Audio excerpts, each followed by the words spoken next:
Isn't it about time for somebody's favorite radio program? The question isn't what are we going to do, the question is what aren't we going to do. Caution everyone to watch out for pies. At this point, anything is possible, so yes, pies, seltzer bottles, balloon animals, be alert. Alrighty then.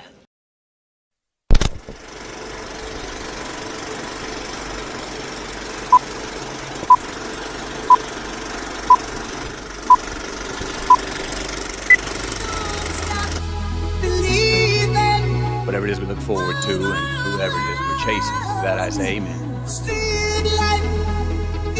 this thing going. Pick a name. Go on the air. Talk hard. To that I say all right, all right, all right.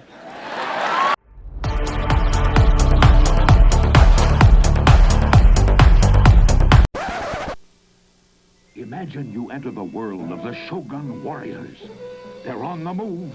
There's Raydeen with Delta Wing missiles, Dragoon with a star shooter, and Mazinga with a rocket launcher. The Shoguns.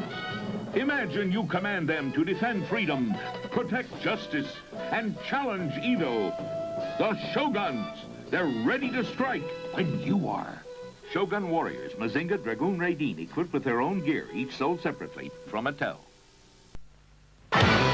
Zeon 脅威のメカニズム。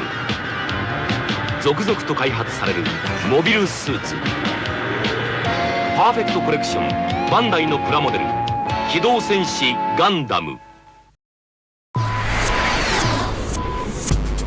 Earth is in trouble.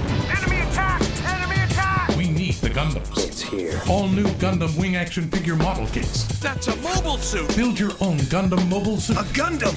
Snap together multicolor pieces. No glue required. Extreme articulation. Pick your favorite or collect them all. Gundams are on Earth. Roger that. Gundam wing action figure model kits. Only from Bandai.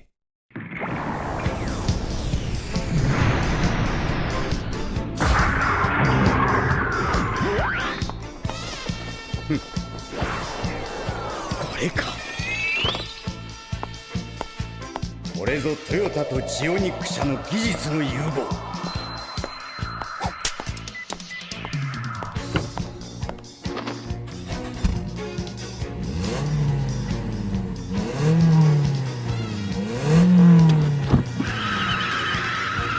私を導いてくれ、オーリス。ジオニックトヨタ。Ladies and gentlemen, it's that time you've been working all week long for. The time we officially... Let's hear some car horns out there going with the whistle. Everybody ready? All right. It's Friday, Friday, Friday, Friday, Friday, Friday, Friday, Friday, Friday, Friday, Friday. I might be mad. Tomorrow I'll be glad. 'Cause I'm a Friday on my mind. I'm butt naked. I know. Quitting time. I said it's quitting time. I was the foreman. I was the one says when it's quitting time at Terra. Quitting time!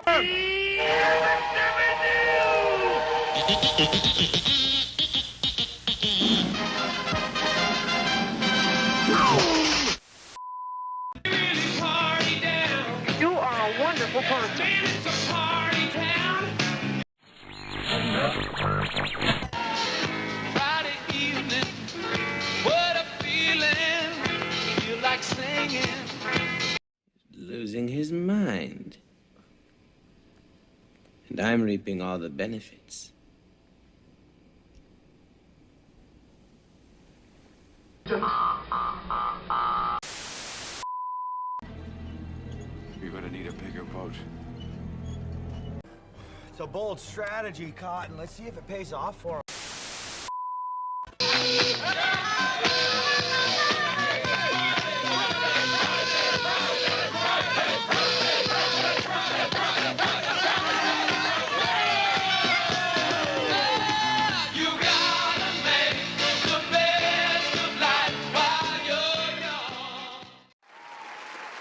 All right, folks. Well, I hope you've been having a great week. You're here hanging out with us on a Friday, which is amazing. Thank you so much for that. And yeah, welcome to the Friday Popscast. We're going to talk with this guy. He's back in the house. That's right. You don't get him every Tuesday. Sometimes you get him on bonus time, and this would be one of those chances. Yeah, brother, what is going on, man? How are you doing? It's going pretty good. The schedule kind of worked out for me, so I could be here and we could talk some big robots for a little bit. Something that I might know a thing or two about. I would definitely lean into the knowledge base for sure. So yeah, he threw me back towards some Gundam watch. Had not watched some Gundam and realized that this is actually over on Netflix for free. I'm like, wait, I did not realize that it was there. So made this an easier thing to access. We actually decided to only do the first movie. All three were there on Netflix. So that was good to know. Hadn't watched Gundam for a minute, so it was kind of great to go back and check this out, my friend. So, to give a little bit of context to this film, we're talking about the first of the three Mobile Suit Gundam films, which is itself a retelling of the original 1979 anime.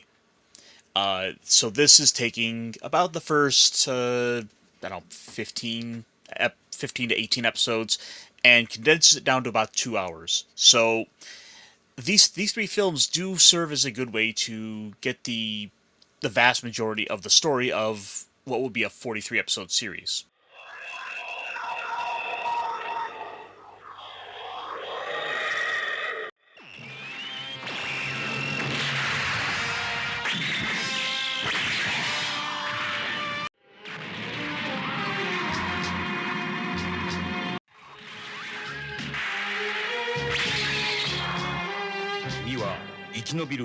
Yeah, it moves very quick. I will say that. It definitely feels even shorter than the 2 hour watch time that I had. I feel like it makes you want big robots. That's for sure. I get so much of the stuff that I already love. I'd obviously previously talked about Star Blazers, the great Yamato series there being adapted for us Americans. So that was definitely part of it. And obviously, the stuff that goes through that I talked about here before, and we love to talk about, and you talk about every week over on your channel. Mm-hmm. Folks, make sure you love Big Robot. So you're not subscribed to this guy, you're doing something wrong, because Mech Mondays are definitely part of the regular lifestyle. So, yeah, it makes for a nice little fun time for sure. Makes me want to just see more robot fights. I can't say I was super in love with all of the character development of the story, which I'll let you summarize here in a minute. And I wasn't super enthralled with all of the animation compared to some of the other shows, but I can say that overall I had a good time and a good time watching the overall event. So give everybody a little catch up on give us a little sort of like elevator pitch intro so everybody can kind of know what we're going to jump into. Right. So, Mobile Suit Gundam was effectively came out of this idea initially of basically doing a war story with big super robots. This is largely done by a bunch of people who had grown up in the aftermath of World War II. For many of them, they were but children when that all had happened. So there's definitely a lot of specter of World War II kind of throughout this, but that's something to kind of take into consideration with this. But for our story here, this is set in the far distant future year of the Universal Century. So we're talking 79, 80 years after humanity has since moved to space and has learned to colonize it. So humanity's in space. We've now had multiple generations that have lived, grown up, and some people have started to die having been born entirely in space. And overpopulation. So I was just going to say overpopulation is the given on why humans are in. Basically, they live sort of like in the perimeter around Earth. And what was interesting about the movie, and I don't think there was enough conversation to set this up because it really was. It's one of those things that I would like to see the live action adaptation part of at least this piece, and that was them kind of coming to Earth for the first time. Like some of them haven't really been amongst Earth. And it was really they kind of captured the awe factor, but I feel like there was more that I would have liked to see there. But I just, the idea of us having to be around, I guess this has been done in a few movies like Elysium, I think kind of has a little bit of this feel, and some of the others, other sci-fi tropes. But yeah, I like that part for sure. Sorry, go ahead. There's a lot of great little bits in this movie that kind of come up as you start to think about this. Like our main character, Amuro Ray, is someone who's basically been so kind of in his little insular bubble. He's been very kind of self-sufficient. His father is part of the military. His mom had left to basically go to Earth to avoid all the fighting and dedicate herself to helping look after people. But here's the Amuro, who's basically a tech head who's basically lived and breathed blueprints, who's able to out of this war quickly pick up the controls to it and learn to pilot a Gundam. I wish I had seen a little more of this later in the movie, where we see him being so tech savvy, because I think it kind of gets lost in the conversation about war too much, and we lose a little bit of that. But he is so fast to be able to understand, and that kind of like that's his reputation amongst some of the other people that know of him, is that he has this quick ability with technology and to learn fast. But later on, it does feel it kind of becomes sort of like put on the shelf a little bit for just the pure conversations about war and that kind of thing. But yeah, he's an interesting character. Reluctant hero. Definitely got the reluctant hero trope going on as well. And also someone who comes across as sort of like not being, I want to say pro-war. He's like supposed to be a kid, so I'm not sure he really even had a good educated take on things. But you definitely have that conversation as well. Well, the thing with Amuro as a character, he's the only one who's able to pilot this, the mobile suit, the Gundam. And it's just by sheer force of he's the only one who's able to, he's forced to have to fight. He's forced to have to be the pilot of this weapon, because if he fails this, if he doesn't go out and do this, everyone who's every one of the colonists who's still alive is gonna die. Like there's no guarantee at their safety. He has no choice. He has to be the sacrificial lamb put forth to keep protecting them. And I suppose to an element, you don't quite get the sense of how much time has passed over the course of this, but for all intents and purposes, based on in the original show, he's basically going out and having to fight every day for like the better part of a month, just in the process of them getting to Earth. So it's that constant wearing and tearing on him, as he's had to now be forced to kill people to survive. There's a bit of a psychological damage that happens to him, and you keep seeing elements of this work into it. But that's sort of one downside to the movie, is that you don't get the proper sense of that passage of time to it. Yeah, I will say that does get lost for sure, because he has a scene where he's basically just exhausted, do it anymore. You have some of those contexts, because we go from sort of like the early phase where he's just quickly scurrying around, like how do I get the instruction manuals to do this? Then we get the sort of like, because of this attack and this constant war that they're having with this other group, that all the other pilots and many of the other people have expertise. It's not just him. There's a young lady who's only done a certain type of piloting, and she gets thrust in the middle of, hey, listen, you could pilot the whole freaking ship because we have nobody else. You're the best option that we have. So that's what we're going to do. And I just think that there's a lot of different elements that kind of work really well. Here's a good shot of the dad, right? Who's the military leader. Yeah, I mean the ship's captain is bedridden. He's having to give commands and try to keep everything afloat while literally on a stretcher. And you have Ensign Bright, who's basically been a cadet for like 6 months, now basically being thrust into this position of leadership, due to the battle, due to the war. So everyone in this crew is effectively very untrained, very green. All having, just due to the nature of war, having to be forced to grow up that little bit faster, having to take on all this responsibility to keep everyone alive. Yeah, this was clearly inspired by, or at least somewhat influenced by, Starship Troopers. The book itself, obviously the events of World War II, Spaceship Yamato, different things. So the idea that we're just going to thrust inexperienced people and young children in harm's way for these wars and battles and things like that. It's a conversation that comes up repeatedly in the film, and I feel like it's a conversation that is worthy of a conversation of going to war, those kinds of things. So very good. I love the sci-fi elements, of course. I love all of the little techie elements, obviously space battle stuff.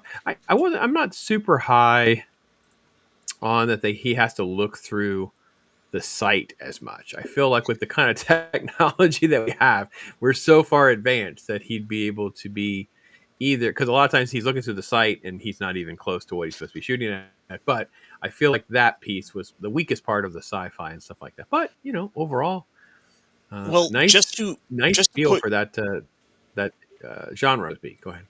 Well, just to actually push back on that a bit, the Gundam lore of this does actually have some explanation for that. Throughout the film, they constantly make reference to Minovsky particles, and these are basically supposed to be like sort of mythical particle that makes a lot of the sci-fi in this world work, which lets the mobile suits function and move like they do. But the downside is it interferes with radio waves, so it's forced technology to effectively step backwards. All of your combat has to be at sight distance. So they do in fact need the scopes. In fact, when you see the missiles early in the film, they all have a wire connected to them because there's limitations to what the computers in them are able to do. I was a little off on that then. That's fair. Yeah, I mean, it's a whole universe with like a dozen entries, bunch of manga. This is a well fleshed out universe in and of itself. So there is explanations for why certain things are done the way they are. It was good to go and see sort of like back and forth with different battles in different ways. This is definitely full of a lot of action sequences. It does move quickly from that invasion. They're forced sort of like on the defense mode, which kind of overlaps very quickly with survival mode. Like, how on earth do we deal with, getting these different Gundams into battle? How do we figure out how to get enough pilots? Who can maneuver and manage each type of machine? So we locate basically rudimentary tank operators. Basically, we're like, all right, well, this guy's close enough. He'll work. So we put him out there. I will say those characters, even though I don't know or feel like I know very much about them, were very appealing. Were very, I was rooting for them. You know what I mean? Like when they were in the battle at the end of the film and they are kind of right in harm's way, I was like, oh no, we're going to lose one of these guys. I actually like these guys now. So that was actually really, really good. It's characters like Ryu is about the one who's actually is a military soldier who's like about 19, so he's right about the other kids' ages, who's been the one out there fighting, doing the most fighting right alongside Amuro. And then you have characters like Kai, who's just a total sniveling coward who's being forced to have to fight because, again, if you don't, everyone's going to die. Mm-hmm. And plus, you love to kind of watch the little pratfall of him basically being forced into these positions. He tries to act all confident and cocky. There he is on the right. He's totally aloof. I totally don't care. But then he's going to be quickly the one who's going to be the first one crying out. Yeah, it's really good. Very deep and enriched child or teen type characters for something this old. I mean, this is 81, I believe, is the release date technically on this, right? 79 is technically the run of the show, but I thought the movie itself was dropped for 81. So maybe I have that wrong, but that's what I thought. Well, I think you're right. 81 was when this movie came out, but this is effectively the ground zero of a massive franchise. It's gone to the point that there are giant statues of the Gundam throughout the world. There are multiple of them. They had the one that was walking there for a while. It is a cultural phenomenon in its own right. Yeah, it's really quite phenomenal, and it is so fun to kind of allow yourself to kind of get immersed into something different. Like one of the themes that you've heard here recently, and we're gonna, we've touched on different animations that have sort of kind of been outside the norm. Some of the ones that are not quite as big, definitely the ones from that era for me, Battle of the Planets and Star Blazers, and we can throw Gundam into that mix as well. Even though I would pretend to be a noob at these things compared to folks that are really down this rabbit hole. Definitely carry a lot more expertise like yourself. But yeah, great characters. Great characters. And if we're talking about great characters, we have to stop and talk about Shar Aznable. He is a character that has literally created an archetype. The masked character who wears all red and is seen as 3 times faster. This character has gone on to become a pop culture icon in his own right. Yeah, I will tell you that there was actually a little bit of confusion on my part where the third act kind of like shifts away from him. He sort of like does a great little like ploy and kind of maneuvers and ends up putting someone else in harm's way. And you're like, wait, I'm confused. Why is he not the big bad? So it was really interesting. I don't know exactly who to liken him to. He's very smart and conniving, and I kind of wanted more, not less of him at the end, but I do feel he was also pulling some strings to get the end to kind of manifest the way it did. He's a character who I've often called the secret protagonist of the franchise because he's gone on to have his own series. He's had a bigger complex backstory going on that you really don't see with characters like Amuro. I mean, we've seen in the movie where he's at one point confronted by Sayla, who we see hinted at the suggestion that, well, actually the outright suggested that they're brother and sister.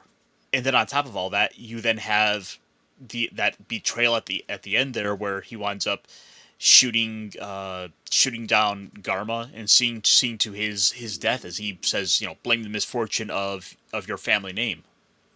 Yeah, I feel like this is someone trying to undermine the Skywalkers, right? You feel like you're watching someone in Game of Thrones put the other family member in harm's way on purpose, so it kind of levels the field a little bit for you. Yeah, really enjoyed that part as well. Great characters for sure in this film. Like I said, lots of action, very interesting concepts too, as far as what the Gundams can do, how they're going to maneuver in space, and then you have this guy who's like, "Yeah, I'm going to jump behind I'll do this and I'll do that." Yeah, good stuff, great stuff. Well, also considered the original show came out in 1979. This is he is in part inspired by Darth Vader. Mm-hmm. A little bit Darth Vader, a little bit of the Red Baron from World War One. Okay. They literally call him. They call him the Red Comet. So that comparison is direct. The helmet, it's a very kind of samurai-esque helmet, which Vader himself draws from samurai from his inspirations. There's a lot of this all mixed into the zeitgeist of this. This is a character who's has a heck of a footprint in pop culture. So many of the subsequent Gundam antagonist characters have all tried to copy him, to the point that they all get referred to as a Char clone.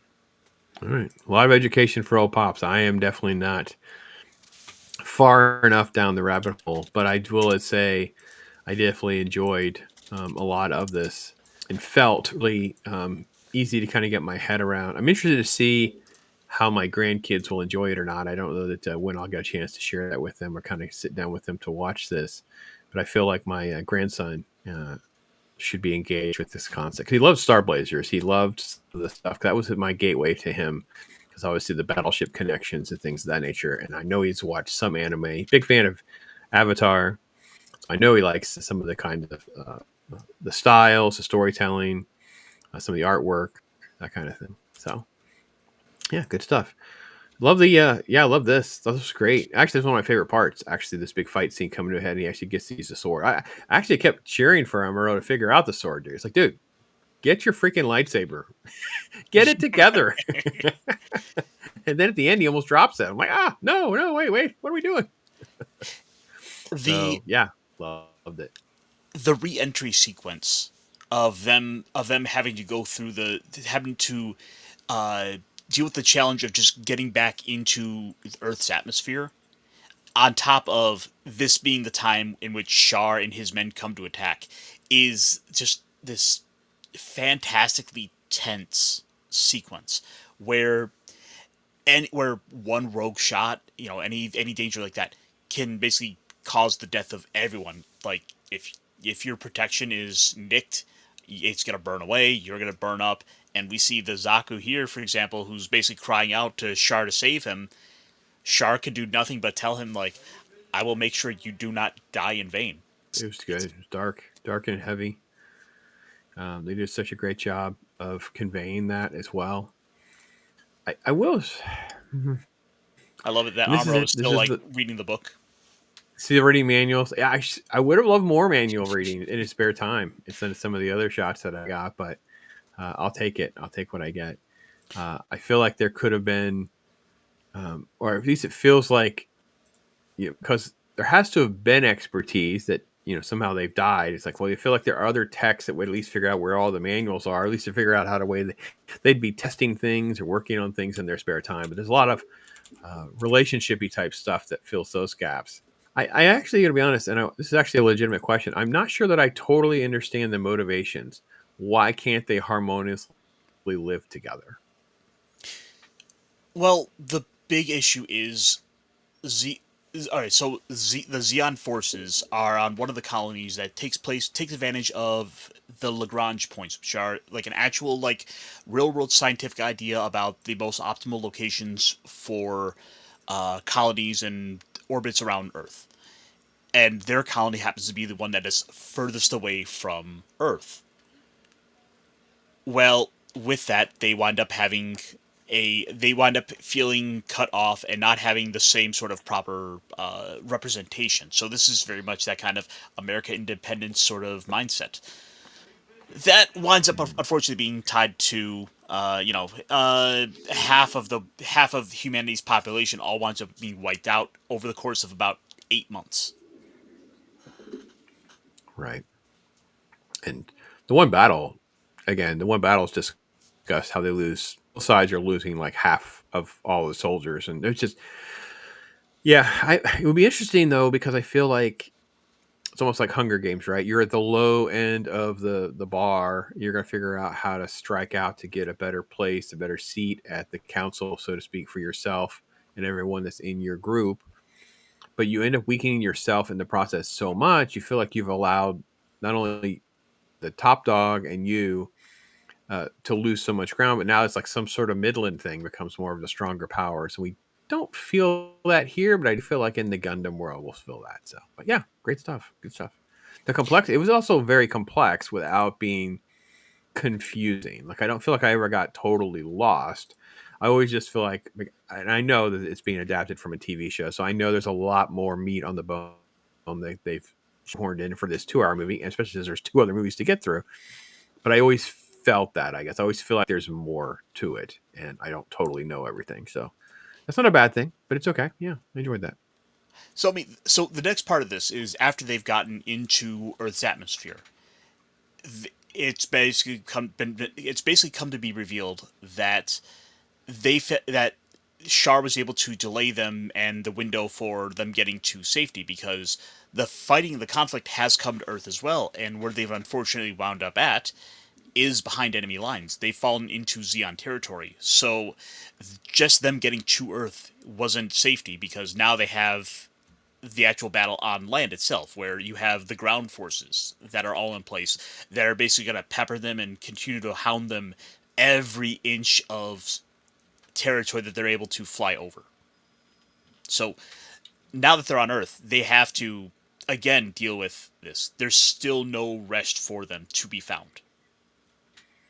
Yeah, I like this scene where they're trying to hide the ship, and of course the Zeons resort to carpet bombing. Obviously, there's clear World War II imagery here. There's obviously a lot of parallels to the real world wars that we've experienced, and the biggest thing I think would feel like it doesn't feel like Star Wars. It felt more Battlestar Galactica, was the diversity of character in each group's leadership. Like everybody, I saw there's so many female characters, so many different types of characters.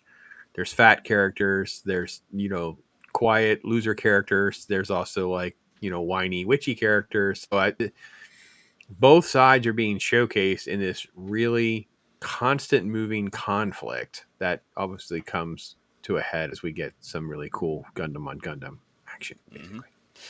Well, I mean, again, with about 80 or so years being in space, just all these national borders, these national boundaries have kind of dissolved as people have gone to space and basically cohabulated. So, for example, Amuro is supposed to be Canadian, and you have characters like Ryu and Hayato who are obviously Japanese themselves, but they're all just citizens of Colony 7. Right. Yeah. This would be, yeah. There's so many connections that are interesting to kind of evaluate with the pilots feel like because it's more than like a spaceship. I guess this is the thing that Pacific Rim tries to capture, but I guess they were probably some of the more successful ones. But I feel like I'm in the middle of watching more of like a NASCAR driver or a Formula One racer who's behind a different type of car, a different type of machine that they're not totally used to.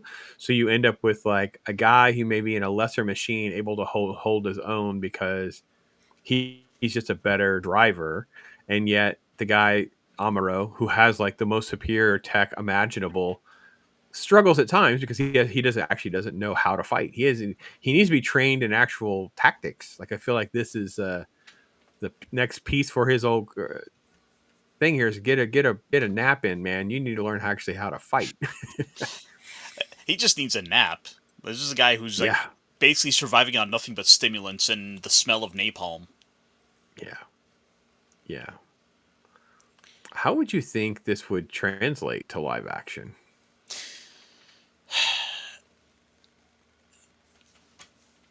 To transfer Gundam to live action would be an interesting take because there's a lot you could do.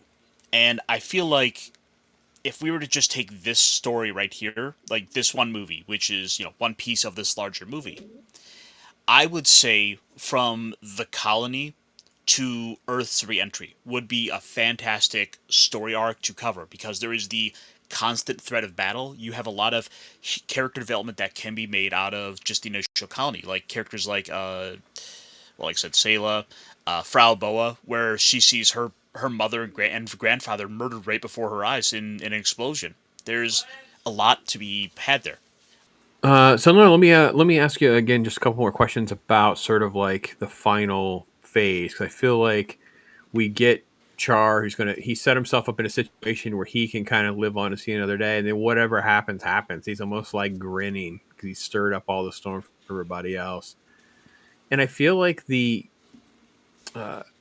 family group and the Zeons all come together and not realize things until it's almost too late. Like, yeah, they kind of get through, and Amuro kind of I don't want to say he gets beaten badly, but he loses. He doesn't know what he's in over his head in a lot of ways. And as it kind of wraps at the end, you feel like the battle's just begun. Like I feel like this is the first part of a trilogy or first part of a whole lot more story to be told. So that's why I asked about live action because I feel like it is sort of like the first act of a much bigger tale, whether that be a Lord of the Rings, Star Wars type film. But I feel like that's kind of what I experienced watching it. And again, I do remember seeing some of the pieces. Like there were certain things. So I had to have seen more TV than the films. I don't remember the whole movie.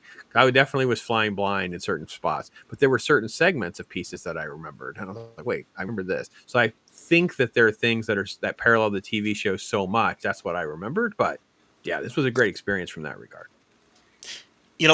There's easily a 3-part story you could tell if you wanted to kind of recondense and redo this. You effectively have the story of just getting from the colony, getting to Earth, the reentry, and then an oncoming battle as your end cap to get the people out the door on, to get them excited for. Here's the next part. Then you thought them getting to Earth was safety. Think again. They're in enemy territory. A second movie could be them getting through Earth, dealing with a lot of the forces there, only to then end with us going back to space, and then you have the final part, which is the end of the war.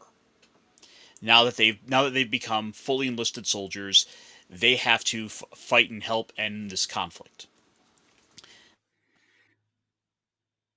Yeah, I felt like there wasn't a whole lot I would change with this movie to adapt it if I had to. I really feel like it's okay. I would have to have a better expertise as far as characters over the course of a whole trilogy to know if I needed to trim anything or save a cut a piece here or there for length so that I'm down around 2 hours. I don't go over 2 hours for sure.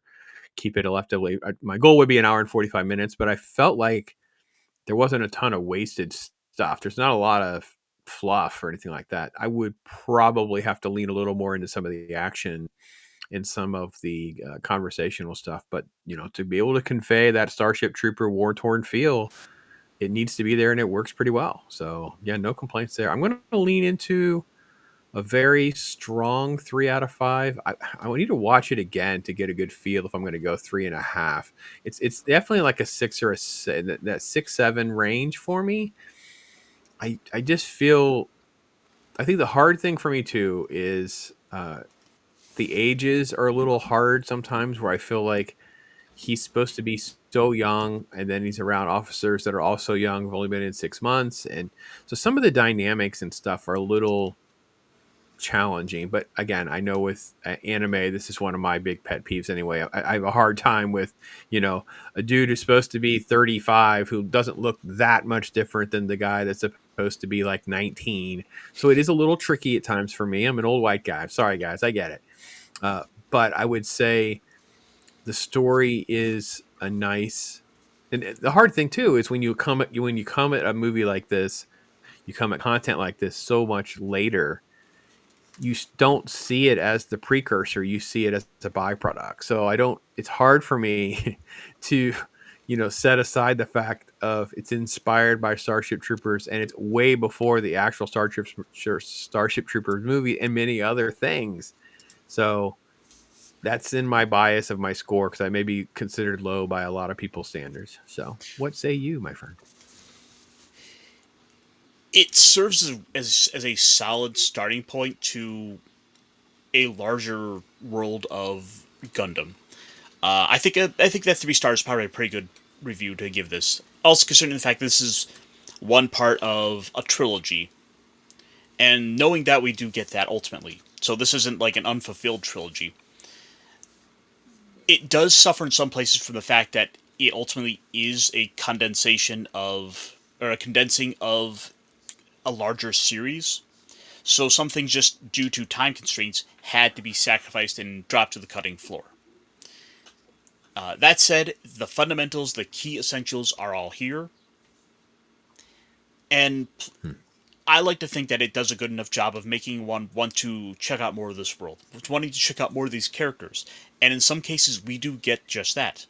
For example, there's a six episode series called Gundam the Origin, which is effectively the origin of Char Aznable, the antagonist. We get to see why he's looking to kill all the zombies, why he's has this sort of animosity, and where that friendship sort of started from with Garma. If you want to check out more about him as a character, that would be a good place to go.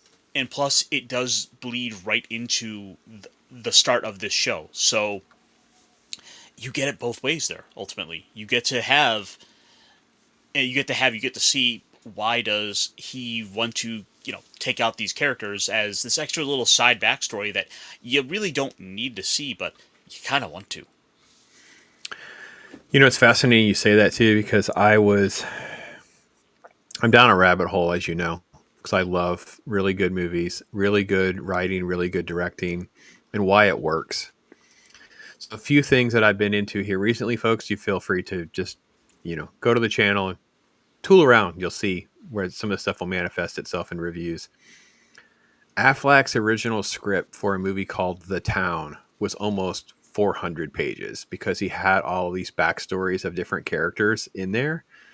Very similar to where we were talking about Blues Brothers and how Aykroyd had written, 6 hours of content because he didn't write in screenplay. He didn't write a screenplay, so he didn't know how to write a screenplay. So he wrote the origin of the Blues Brothers, and he wrote about the crimes and the different prisons and the food, and I'm just so fascinated by that. And then I also have Tarantino, who will compare and contrast writer directors versus just regular directors or just writers, and he'll lay out a scenario in a movie where, well, this could mean this or it can mean that. I didn't tell you. What do you think? You know what I mean? Like he actually wrote both, so his actor knows, his director knows. You know, it's like, but he doesn't tell the audience. And I feel like in the world of Gundam, because you have 13 episodes that inspired this, and I don't want to even get into, you know, how much content gets lost because that is tragic, but it is fascinating to know that I'm at the sort of like the outer rim, if you will, of a incredible universe that's inspired so many people like yourself, because it really is fun. It really is. And that's the key to having these conversations, is to encourage people to have fun. Yeah, it was a greater opening to a larger world of, well, anime in general, which, I mean, sort of given the current state of like entertainment in the West, it was entertainment out of the East that's really helped to kind of cover a lot of what I feel like are some places where it's lacking, and ultimately you can get a chance to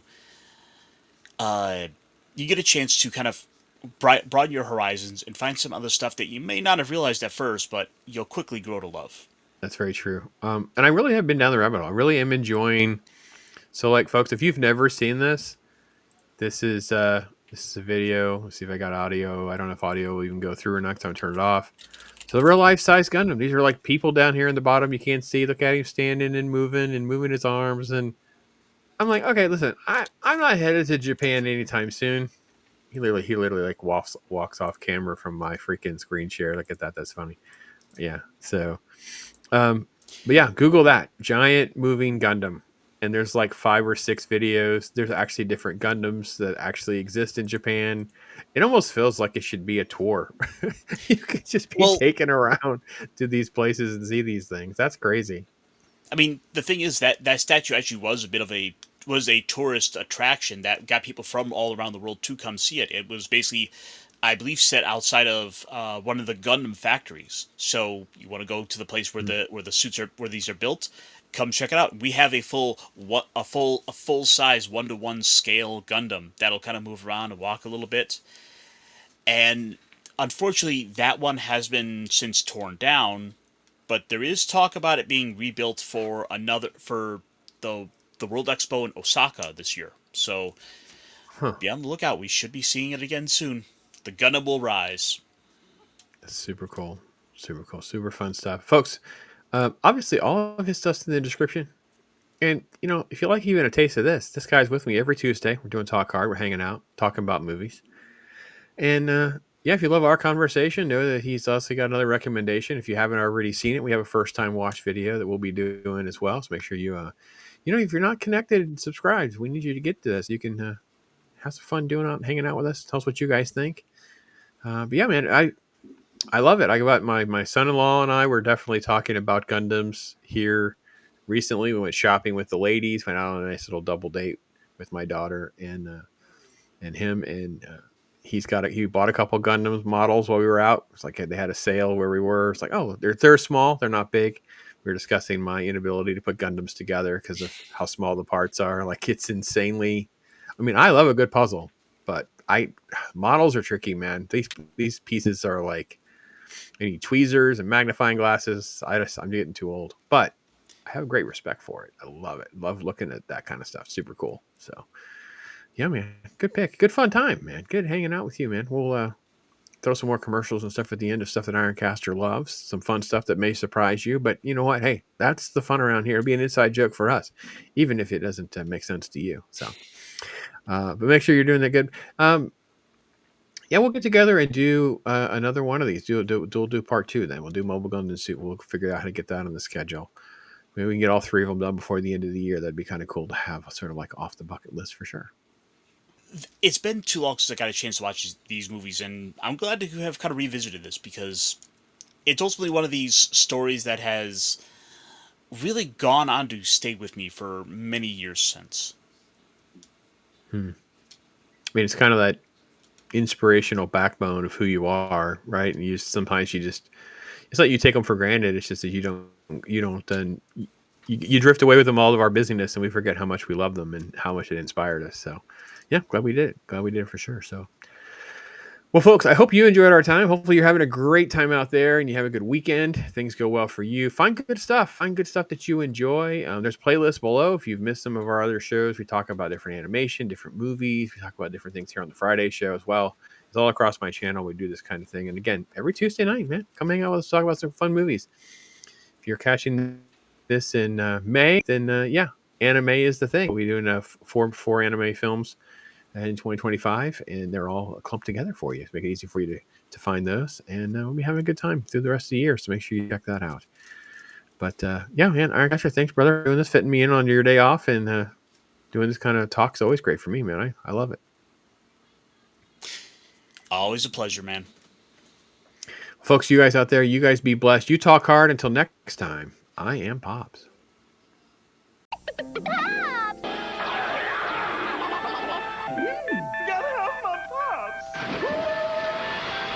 There are still 2 life-size Gundams to see in Japan. Even though the moving Gundam was dismantled last month, rest in pieces, 2 more still exist in the country, including one at Diver City Shopping Mall in Odaiba, just in front of Gundam Base Tokyo. Standing at an impressive 19.5 meters tall, or 64 foot, the real-sized RX-0 Unicorn Gundam doesn't move its limbs like its Yokohama counterpart, but still puts on a really good show. The RX-0 Unicorn Gundam has 2 modes. Its default Unicorn mode, with a giant horn, and the Illuminated Destroy mode, which looks fantastic at night. The year UC-79, the first Gundams are developed. The armor's in plain old titanium alloy. Gundam. You're Gundam. Federation versus the Principality of Zeon. 360-degree panoramic cockpit changed everything. Gundam GPO2, codename Sightless. The rivalry between Amuro and the sinister Shard. 59 feet from ground to antenna. January 1, UC-80. Peace. Are you prepared to enter the saga of Gundams? Gundam action figures, dozens to choose from. Each sold separately from Bandai. Visit GundamOfficial.com.